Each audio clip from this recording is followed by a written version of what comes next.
Então, rapaziada, salve, salve, eu sou o Felipe Beleza e hoje a gente vai falar sobre a incrível história da capital libanesa, Beirute, uma cidade linda, como vocês podem ver na foto, à beira do mar Mediterrâneo, e uma cidade que infelizmente sofreu uma terrível tragédia há poucos dias atrás, né? Diversas vidas foram perdidas, muita destruição, acusações de negligência por parte do governo, né, o que gerou muitos protestos e mais quebra-quebra na cidade, já não bastasse a violência da explosão, né? Sem dúvida é mais um capítulo negro, mais um momento terrível para a biografia da cidade. Mas hoje o nosso foco não vai ser a explosão, não vai ser só a explosão, a gente vai falar sobre a história dessa cidade linda, que se chama Beirute, né, desde a sua criação até os dias de hoje. Lembrando sempre que, deixa eu deixar isso bem claro já desde o início, falar para vocês. Eu quero lembrar sempre que eu não sou historiador, eu não tenho formação na área, eu sou apenas um curioso que vai atrás da história, vai atrás das versões da história, né? E depois eu venho aqui e compartilho com vocês aquilo que eu aprendi. Eu gosto de deixar isso bem claro no início, para que não hajam mal entendidos, como houve no último vídeo do Che Guevara, tá? Então, eu não sou o dono da verdade e eu não tenho a menor pretensão de ser, tá bom? Então, eu vou até parafrasear um amigo meu, o Jones, que sim, é um grande historiador, que me falou essa semana, justamente comentou no vídeo do Che Guevara. Ele disse o seguinte: à luz da história não existe uma verdade, e sim verdades. Temos os pontos de vista dos vencedores, dos vencidos e ainda dos que assistiram um fato histórico sem participar dele. E eu acho essa frase sensacional. Eu gosto muito dessa complexidade dos diversos pontos de vista, e eu até escrevi um texto uma vez sobre um post aqui no Instagram sobre isso, né? Sobre as três verdades ou os três pontos de vista da verdade, né? Mas, enfim, a gente não está aqui para falar disso, e sim sobre a capital do Líbano, Beirute. Vamos lá, então. Primeiro de tudo, para quem não sabe onde fica Beirute, né, exatamente, vamos situar a galera. Beirute é a capital do Líbano, tá? E ela fica... Cara, uma curiosidade antes, ou a República Libanesa, né? Uma curiosidade antes, o Líbano ele é um pequeno país que fica localizado na parte ocidental da Ásia. E para vocês terem uma ideia, todo o território do Líbano, deixa eu botar outro mapa aqui, todo o território do Líbano é a metade do estado do Sergipe, tá? Que é o menor estado brasileiro depois do Distrito Federal. Mas então, como eu estava falando, o Líbano, vou botar o mapa aqui de novo. O Líbano, ele é rodeado pela Síria, no norte e a leste. Ao sul, ele faz fronteira com Israel. E a oeste está o maravilhoso mar Mediterrâneo, tá? A língua oficial do país é o árabe. E uma grande variedade de grupos étnicos e religiosos vivem em todo o Líbano, né? Cada um preservando as suas próprias tradições, tá? Provavelmente por ser a capital do país, Beirute é a cidade mais cosmopolita e diversificada do país, tá? Existe uma estimativa que diz que 60% da população do Líbano é de muçulmanos e 39% é de cristãos, né? Então, hoje tem essas grandes religiões, né? Os muçulmanos, o islamismo e o cristianismo, né? Mas te liga só que legal essa história. Só na cidade de Beirute existem 18 grupos religiosos reconhecidos. Tá? Eles eram 17, mas no final da Guerra Civil, que a gente já vai falar sobre ela, os coptas também foram reconhecidos, e o que levou esse número então para 18, tá? Vocês querem saber quais são esses grupos? Deixa eu pegar minha colinha aqui para eu não errar, tá? Porque é muito nomezinho. Então, olha só, conta comigo. Os 18 grupos são 4 seitas muçulmanas, tá? Que são os sunitas, os xiitas, os alauítas e os drusos, 12 seitas cristãs, tá? Que são os assírios siriacos, os católicos siriacos, os ortodoxos, os católicos... peraí, vamos de novo que eu me perdi aqui na cola. Ó, as 12 seitas cristãs são os assírios, os siriacos, católicos, siriacos ortodoxos, caldeus, maronitas, católicos romanos, católicos gregos, ortodoxos armênios, católicos armênios e evangélicos. Tá? E outras seitas cristãs menores que são consideradas um grupo único. Tá? E além dos católicos, existem também os judeus. Tá? São poucos. A grande maioria dos judeus foi para o Estado de Israel, com a criação do Estado de Israel. Mas então, só para recapitular, são 4 grupos de muçulmanos, tá? Conta comigo. 4 grupos de muçulmanos, mais 12 grupos de cristãos, o que são 16 grupos, tá? Mais os judeus, são 17, e mais os coptas, que a gente comentou lá no início, que fecham os 18. Fechou a conta? Tudo certo aí? Então, cara, eu não vou entrar em detalhe em cada uma dessas linhas religiosas, porque senão a gente ficaria aqui 3 horas falando só sobre isso. E também até porque tem algumas delas que eu nem conheço, cara. Vamos ser bem sinceros, né? Tem algumas que eu nem sei. Mas uma curiosidade bem legal que eu acho importante falar aqui sobre os coptas, os cristãos coptas, é que, como eu comentei antes, eles seguem uma linha, uma vertente do cristianismo do cristianismo oriental, né? Completamente independente de outras igrejas cristãs, inclusive do Vaticano, tá? E eles têm um próprio Papa, que é esse cara aqui, ó. Se chama Tauadro II, ou traduzindo para o português seria como Teodoro II. E o legal nessa história, o massa dessa história, é que o Papa Copta, esse cara aí, ele é escolhido, olha que louco, ele é escolhido por uma criança de 6 anos, que vendada, tá? Ela tem que escolher a partir de uma lista de 3 nomes, que é colocada numa urna, então essa criança sorteia um nome e esse cara vira o Papa. Né? Então, assim como é interessante essa história, né? Eu achei muito massa. E assim como o Papa Católico, ele é o sucessor de São Pedro, o Papa Copta é o sucessor de São Marcos, tá bom? Agora vamos viajar um pouquinho na história, tá? O fato é que o Líbano, ele é o lar dos fenícios, tá bom? Esses caras aqui, ó. E, consequentemente, Beirute é um antigo assentamento fenício, certo? Uma antiga cidade fenícia cujas ruínas que ficam próximas à cidade, né? Essas aqui ficam próximas à atual cidade.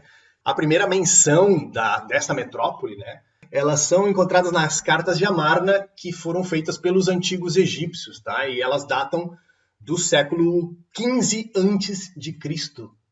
Então, a gente está falando de pelo menos 3.500 anos atrás, certo? E a cidade de Beirute ela é habitada continuamente desde então. Ela foi um importante centro econômico e cultural do Oriente Médio até a década de 60, quando... eu achei aqui, deixa eu só mostrar para vocês, voltando no tempo. Essas são as cartas de Amarna, tá? Dos antigos egípcios, onde se encontra a primeira citação da cidade de Beirute. Beleza? Então, o que a gente estava falando, na década de 70, de 1970, estourou uma guerra civil no Líbano, e essa guerra começou a modificar a fisionomia da cidade, tá bom? Mas antes da gente falar sobre essa guerra violentíssima, vamos falar um pouquinho mais sobre os fenícios? Vocês sabem quem foram os fenícios? Vocês foram nessa aula de história? Eu acho que eu faltei essa aula, mas eu estudei depois. Eu fiquei de recuperação. Bom, mas vamos lá. Os fenícios, eles fazem parte, na verdade, de uma das mais importantes civilizações da antiguidade, e são os caras que viveram nessa região do norte da Palestina, entre o mar Mediterrâneo e o território que hoje corresponde ao Líbano, a Síria e Israel. Tá? Eles foram grandes mercadores marítimos, e eles contribuíram para o desenvolvimento, inclusive contribuíram para o desenvolvimento da astronomia, e são considerados como os grandes globalizadores da antiguidade. Sabia disso? Vocês sabiam disso? Não, né? Por mais de 1000 anos, tá? Eles dominaram o comércio no mar Mediterrâneo e foram por assim dizer, o shopping center ambulante da antiguidade. Tá? Se algo pudesse ser vendido, os fenícios vendiam, ok? Desde vinho, azeite, joias, ferramentas, armas, tecidos, peles e escravos, né? E por uma taxa, digamos assim, considerável, eles também ofereciam os seus serviços como grandíssimos navegadores, tá? Como os melhores navegadores do mundo. Então, entre 1200 e 730 a.C., a rede de comércio dos fenícios, ela conectava os povos da Inglaterra até a Grécia, e através dessa rede de comércio dos fenícios também viajou a maior, talvez a grande invenção deles, ou talvez a maior contribuição, a maior herança que os fenícios nos deixaram, que foi o alfabeto, cara. Ao contrário do que os outros povos da antiguidade, como os egípcios ou os babilônicos, que eles elaboravam uma escrita baseada em símbolos, né?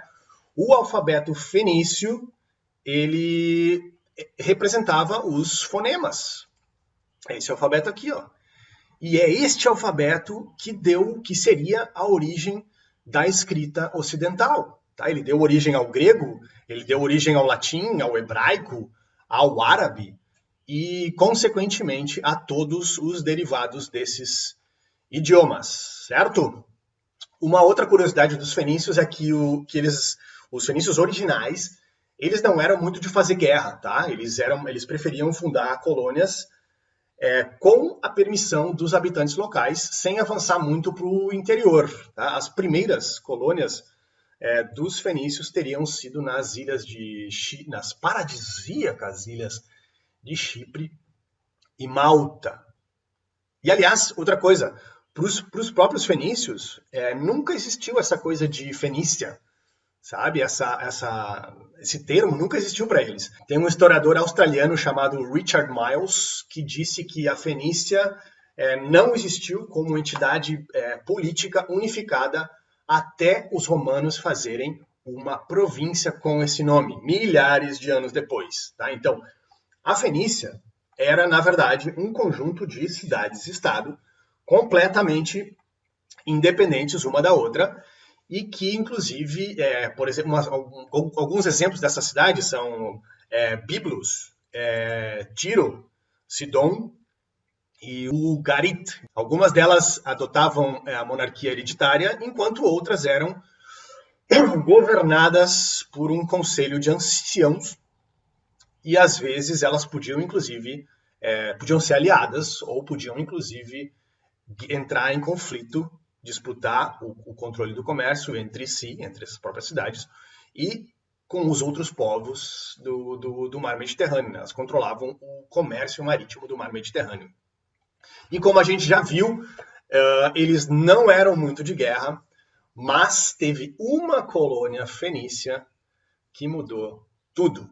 Essa colônia se chama Cartago, tá? Porque quando Ciro II, o rei da Pérsia, o então rei da Pérsia, conquistou a Fenícia, os povos fenícios tiveram que fugir e fundaram a cidade de Cartago, que fica na atual Tunísia, perto de Tunis. E aí se criou um verdadeiro império que, por pouco, não pôs abaixo o futuro do grandioso Império Romano. Tá? Eu vou fazer um resumo aqui para não ficar muito comprido e tudo mais. Mas Cartago, como eu já falei, ela disputava o controle do mar Mediterrâneo, do comércio no mar Mediterrâneo. com diversos povos, inclusive com os romanos. E os dois impérios entraram em choque e tiveram 3 grandes batalhas que ficaram conhecidas como as Guerras Púnicas. Tá? Os romanos, eles, digamos assim, eles subestimaram o poder militar de Cartago e por pouco não foram aniquilados. Louco, né? Mas no final da terceira guerra, Roma destruiu Cartago e passou então a dominar o comércio no Mediterrâneo. Sabe que é uma outra curiosidade sobre os fenícios, cara? Tem alguns estudiosos que dizem que os fenícios eram tão bons navegadores que eles inclusive, olha que louco, eles inclusive estiveram no Brasil, tá? Que eles teriam interagido com os povos indígenas aqui no Brasil. E, cara, isso a gente está falando de 3.000 anos atrás, entendeu? Mas, obviamente, não existe nenhuma prova documentada disso, não existe nada que comprove a veracidade dessa teoria. É só uma teoria que eu achei interessante falar aqui para vocês, tá? Mas vamos voltar para Beirute, porque a gente já foi muito longe, né? Me empolguei um pouco aqui com a história dos fenícios, viajei um pouquinho. Mas é isso, Beirute, basicamente ela foi fundada por esses caras, pelos fenícios, no início no século XV, né, antes de Cristo, e posteriormente ela foi ocupada pelos persas, pelos gregos, pelos romanos, que inclusive chamavam ela de Júlia Augusta. Foi ocupada também pelos bizantinos, né? E a cidade ela foi devastada no século VI por violentíssimos terremotos e entrou em decadência até cair em mãos dos poderosos árabes em meados do século VII. A história da cidade ela é bem complexa, muitos altos e baixos. Eu sei que é bastante informação, mas fica aqui comigo que eu vou fazer um resumão, tá? Olha só, durante o Califado Omíada, que foi o segundo dos 4 grandes impérios islâmicos instituídos após a morte de Maomé, a região de Beirute virou o centro de comando dessa frota árabe, né? Até que em 1110, o reino de Jerusalém, que foi criado logo após a vitória cristã na Primeira Cruzada, conquistou a cidade de Beirute. E durante as cruzadas, as montanhas do Líbano foram um refúgio para os cavaleiros templários, né? Os famosíssimos templários. Então eles estabeleceram nessas montanhas do Líbano fortalezas para se proteger nessa região e para dominar essa região. Então nessa época os cristãos e os muçulmanos disputavam o controle da cidade, ok? Quando os turcos conquistaram a cidade, ela se incorporou então ao Império Otomano. Depois de um tempo, ela caiu em mãos do Pachá egípcio Mehmed Ali. Deixa eu botar a foto do cara aqui para vocês verem. Onde é que tá? Aqui, esse cara aqui, Mehmed Ali. Até que 11 anos depois ela foi bombardeada pelos ingleses, pelos austríacos e pelos turcos, e ela foi então restituída ao Império Turco Otomano. Tá? Embora tenha sido um próspero porto ao longo da Idade Média e no período otomano, a verdadeira expansão foi fruto da modernização das instalações portuárias e da construção da ferrovia que liga Beirute a Damasco, na Síria. Na década de 1940, vamos dar um salto na história agora, na década de 1940, durante a Segunda Guerra Mundial, Beirute foi ocupada pelos ingleses e pelos franceses.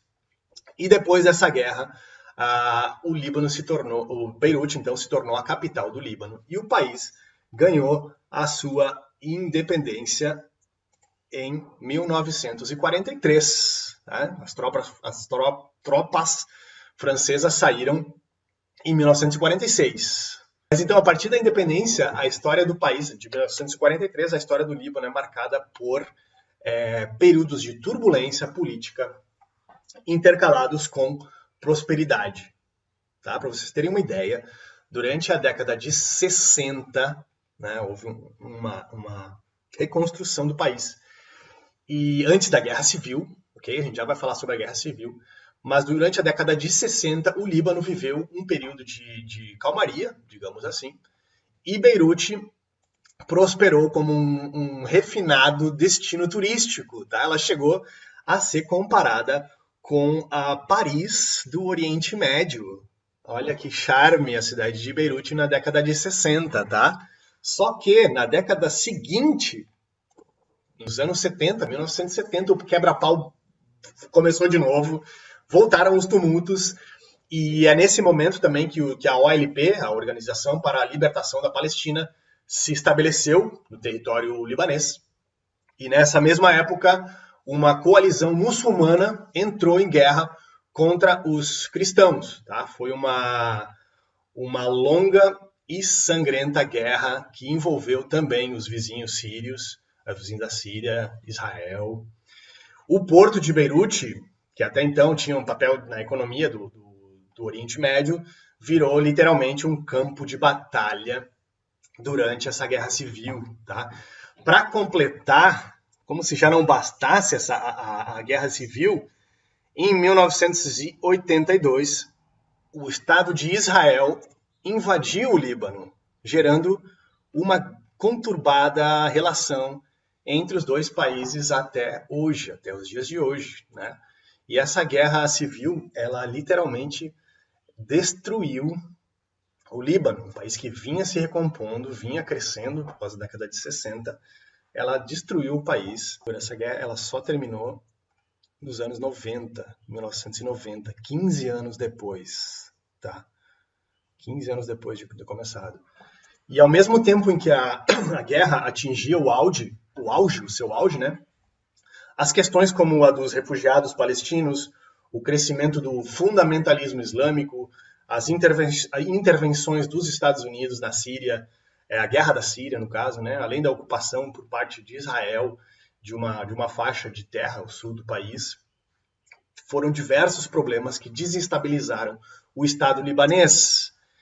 Né? Aí depois disso a gente tem um período de reconstrução do país entre 95, ali depois do final da guerra, entre 95 e 2005, no qual os Estados Unidos e Israel se retiraram do território libanês, a OLP também, né? Ela transferiu o quartel-general para o norte da África, mas permaneceram as questões dos refugiados palestinos, da intromissão síria nos assuntos internos libaneses e o fundamentalismo islâmico, cujo representante maior é a famosa, a conhecida organização Hezbollah.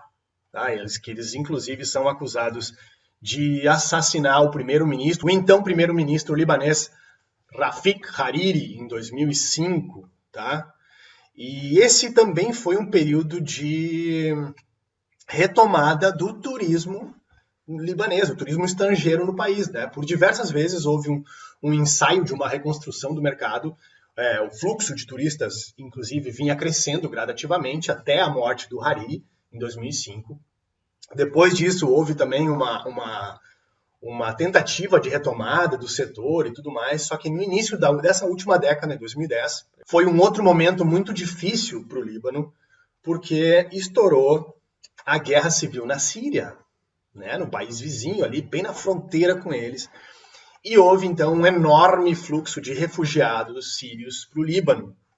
Para vocês terem uma ideia, hoje, nos dias de hoje, existe um registro de 880 mil destes refugiados sírios no Líbano. Apenas a Turquia, só a Turquia, que é outro país vizinho ali, que é infinitas vezes maior do que o Líbano, que abrigou mais pessoas, mais refugiados, tá? Um outro fato curioso sobre essa última década do Líbano, que eu acho interessante contar, é que em 2011, olha que louco, em 2011 houve uma construtora comprou um terreno próximo do porto para construir 3 edifícios residenciais de altíssimo padrão. Tá? O terreno, ele fica ali, como eu falei, fica próximo do porto. E durante as obras, olha só, da fundação dos edifícios, vieram à tona ruínas arqueológicas. Tá? Na época, especialistas examinaram as ruínas e levantaram a hipótese de que se tratava de um antigo porto fenício. Logicamente, a construção foi suspensa, né? Como acontece em muitas cidades europeias, como Roma, por exemplo, que leva duas, sei lá quantas décadas para construir uma linha de metrô, porque a cada 2 metros que eles perfuram, eles encontram uma coisa. Então, eles pararam as obras desses edifícios no Líbano, em Beirute. Só que no final desse mesmo ano, o governo libanês trocou, o governo libanês foi trocado. O novo ministro da Cultura, ele encomendou um novo estudo que concluiu, então, que não se tratava de um porto fenício, ok? O que deveria ter sido feito, então? Cara, na minha visão, como em qualquer outro lugar do mundo que preze pela sua história, deveriam ter feito novos estudos, deveriam ter levantado novas hipóteses, continuado com a discussão e por aí vai, né? Só que nada disso aconteceu. O governo libanês abriu as pernas, digamos assim, para a especulação imobiliária. E aí tu já viu, né?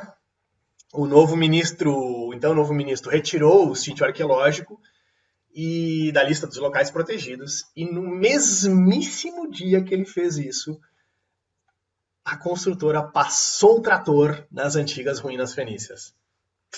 Tá?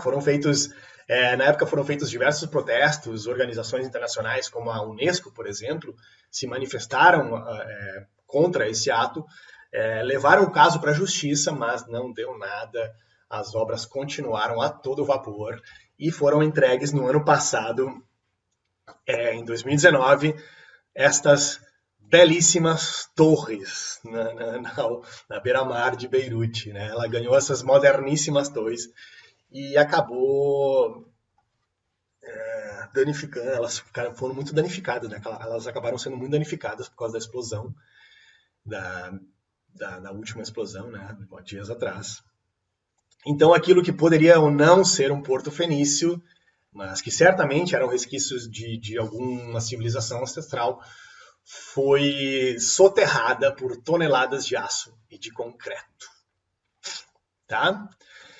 Galera, essa é a história da cidade de Beirute, essa cidade aqui, essa maravilhosa cidade de Beirute, que já passou por pelo menos 7 grandes destruições durante os seus 3.500 anos de história, e ela já foi destruída pelos romanos, pelos cavaleiros templários, como a gente viu antes, por terremotos, pelos russos, pela guerra civil, e recentemente teve mais de 220 mortos, mais de 110 desaparecidos nessa última explosão. Né? Mais uma tragédia sem tamanho para essa cidade, de uma história incrível. Então, galera, essa foi a cidade de Beirute. E é isso aí, um ótimo domingo, um lindo domingo a todos vocês. Eu vou lá tomar uma ceva agora, como sempre. Beleza? Um lindo domingo a todos. Falou, paz. Valeu.